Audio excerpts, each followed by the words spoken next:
Julia Stack, and I'm the owner of Omnivore Books. I have owned the pet store next door for the last 13 years, and about 4 years ago, this space came up for rent, and so I decided to take it over and use it I wasn't sure what I wanted to do with it, but finally I decided it would be really fun to open a bookstore that concentrated just on books on food. And my background is in rare books, so I thought it would be fun to have older books as well, and then also bring in new books, which I knew would actually sell. Well, I have a philosophy about cookbooks. I mean, the cookbooks that I try to sell, that I really promote for people to cook for themselves, are ones that are simple but not dumbed down. So by dumbed down, I mean like some of the TV cooks, like Rachel Ray and Paula Deen. They're talking down to their audience, and a lot of the food that they make is not healthy and very.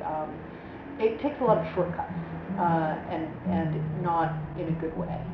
And there are other authors like Alice Waters, who's a California chef, who are also simple. And actually, there's a good TV chef, Ina Garten, who is the Barefoot Contessa.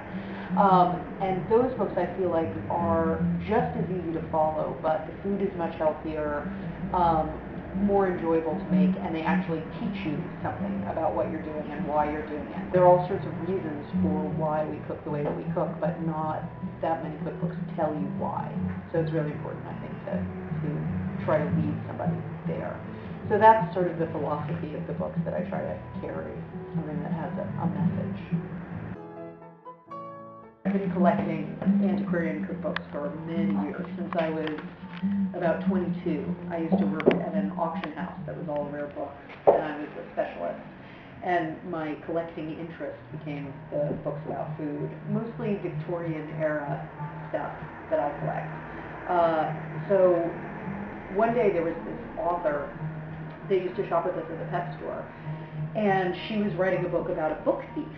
It's a true story, and so she wanted to interview different collectors and talk about the collecting bug. And she decided to come talk to me because there are not that many women collectors out there, so she thought, okay, I'll come over to your house. She came over and she was so interested in my library and the books that I had collected, and I realized, none of my friends ever care, and nobody ever comes into my library to look at anything. And it was such a joy to be able to share it with her that I thought, what if I could make a living out of that? I could get all these antiquarian books in and share them with people and see them get excited. I started it because I thought it was a great way to get people into my shop who've never been here before. And it's nice because the author also advertises it, so they get their own audience in here. Through Twitter and also other mailing lists that I would get from professional food societies. You join and they'll send you a mailing list of everybody else who's a member, so then you can just write to them directly. In a couple of months I have a food contest here, so we'll have like a cookie contest, and we invite people to make their favorite cookie, and they can bring it, and they get to enter for free, and anybody who's not entering but wants to eat has to pay $5 at the door. They get to try as many cookies as they can, and then they decide what their favorite is and put the number in a jar that we have here, and then we add them all up at the end and split the door money with the winner. I'm really picking and choosing the books that I believe in and that I think are really great, and especially on the tables, showcasing the ones that I love the most, or that are newer, that I really believe in, and it's nice having a store that's so niche that just carries one subject, because I can carry books that have been around for many, many years and not always have to make room for the next. It has to be there, especially at first, to really have your personality come out in the shop. I think it's so important, and people will react to that in a really positive way.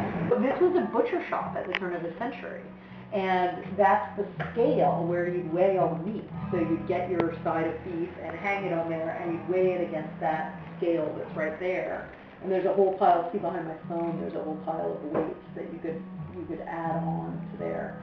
And you'd weigh it and then slide it into the cooler. All redwood in there from 1900 or so. It's just beautiful. And the rail goes all the way around.